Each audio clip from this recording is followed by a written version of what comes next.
Boa tarde, meus queridos. Eu estou passando aqui para poder esclarecer um pouquinho uma questão que ficou muito óbvia para mim, de que os católicos brasileiros estão completamente perdidos dentro daquilo que é a catequese básica. E esse vídeo é de modo muito especial para os meus irmãos padres, porque eu acredito que vocês estão pecando na catequese.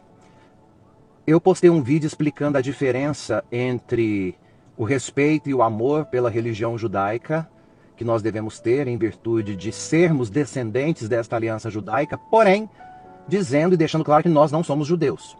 E em segundo lugar, mostrando que o atual Estado de Israel não será o Estado de graça que o Antigo Testamento refere-se quando fala a respeito dos descendentes de Jacó, portanto, de Israel bíblico. O Israel de hoje é um Estado fundado no ano de 1948, após a Segunda Guerra Mundial. E nada tem a ver com o Israel bíblico. Portanto, se você é católico apostólico romano, entenda de uma vez por todas. O Israel de Deus é a igreja. A nova aliança e a verdade do povo eleito está na igreja. Ao longo da história da salvação, Deus chamou um povo para si. Começou com o nosso patriarca Abraão, passou pela escravidão no Egito, recebeu a lei no Monte Sinai, pelas mãos de Moisés, peregrinou pelo deserto se purificando e se estabeleceu na terra de Canaã. Este povo é o Israel bíblico, que é uma realidade teológica e não meramente geopolítica como nos dias de hoje. A grande virada do Israel bíblico, no entanto, se dá em Jesus Cristo, porque é nele que todas as promessas feitas a Israel encontram o seu cumprimento. Vocês podem conferir isso na carta que São Paulo escreve aos Coríntios, na segunda carta, aliás. Desde os tempos apostólicos, ou seja, no período dos apóstolos, os cristãos das primeiras comunidades entenderam que, em Cristo, o que era figura se tornou realidade. O Israel, segundo a carne, conforme Paulo escreve à comunidade dos romanos, vai ceder lugar ao Israel segundo o Espírito. E São Paulo é enfático ao nos ensinar isso. E ele diz: pois nem todos os descendentes de Israel são Israel. Isso significa que não são os filhos da carne que são filhos de Deus, mas os filhos da promessa são contados como descendência. Leia a carta aos Romanos no capítulo 9. Mais à frente, na carta aos Gálatas, São Paulo vai escrever: paz e misericórdia a todos os que seguirem esta norma, e também ao Israel de Deus. Nesse versículo do capítulo 6, versículo 16 dos Gálatas, Israel de Deus é um título dado à comunidade cristã, que era formada por judeus de religião e gentios, pagãos que tinham se convertido e reunido em nome de Jesus Cristo. O Catecismo da Igreja Católica Apostólica Romana afirma no número 877 que o Colégio Apostólico é a semente do novo Israel. O Concílio Vaticano II, na Constituição Lumen Gentium, no número 9 da Constituição, vai ainda mais longe. E ele diz que Deus quis santificar e salvar os homens não individualmente, excluindo qualquer ligação mútua, mas constituindo-os em povo que o confessasse em verdade e o servisse em santidade. Por isso, escolheu o povo de Israel por aliança e fez dele o seu povo. E logo depois, ele diz o seguinte na Constituição Lumen Gentium, número 9. Foi Cristo quem instituiu este novo povo, a igreja como comunhão de vida, de caridade e de verdade. Ele é a sua cabeça, a fonte da sua unidade e o seu salvador. Ou seja, o povo da antiga aliança não é substituído por outro povo, mas é transfigurado e ampliado. A Igreja Católica Apostólica Romana não é uma substituição, mas é uma plenitude. É o cumprimento e a expansão das promessas feitas ao Israel bíblico. E aqui nós vamos ter a doutrina dos padres da igreja, o período patrístico, que nos ensina que nós somos um só povo em duas alianças. Não obstante, Santo Agostinho escreveu no seu tratado contra Fausto, dizendo que a igreja existe desde Abel e se estende até o fim do mundo.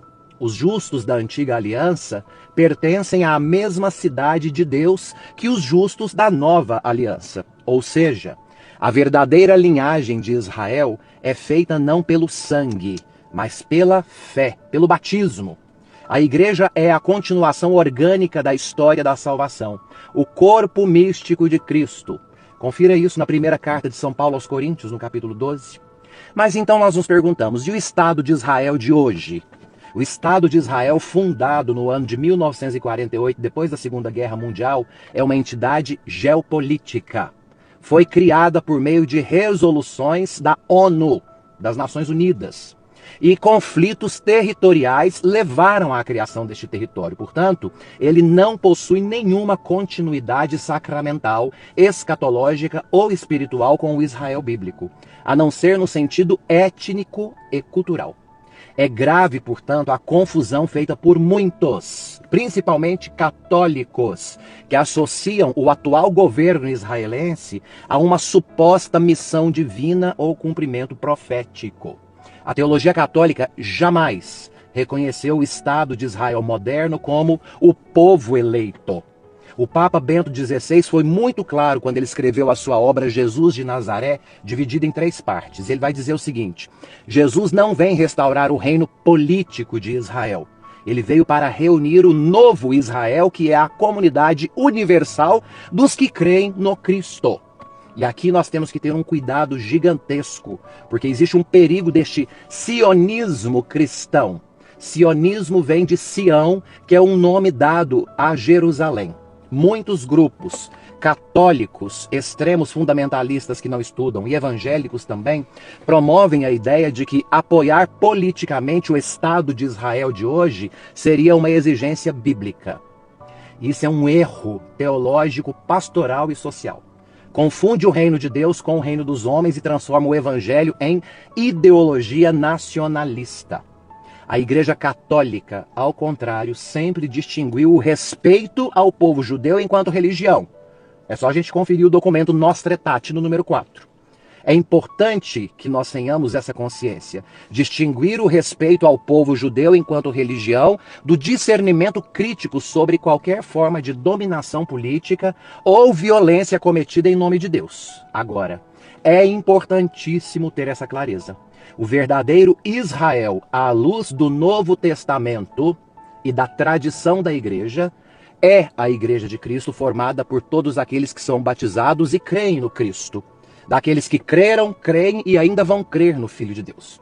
Este povo não tem fronteiras políticas, mas sacramentais, e não se define por raça ou território, mas por fé e batismo. A nossa pátria, cristãos, a nossa pátria definitiva não é a Jerusalém terrestre, é a Jerusalém celeste. E João deixou isso claro no livro do Apocalipse, onde Cristo é rei e todos os povos são um só rebanho sob um só pastor. Portanto, se você é cristão católico, você precisa ter o bom senso e a dignidade de entender a sua religião antes de sair por aí pregando heresias. Antes de comentar nesse vídeo, um recado muito importante. Assim que você fizer o seu comentário, seja ele o que for, você vai dizer o seu nome, a sua paróquia, a sua cidade e marcar o seu padre no seu comentário. Vai ser importante para a gente poder, inclusive, ajudá-los nessa reflexão. Qualquer comentário de católicos que não vier com o nome da sua paróquia escrito, vai ser excluído deste vídeo, tá bom? Um beijo e tenhamos mais responsabilidade e exercitemos um pouco mais a inteligência, porque está faltando.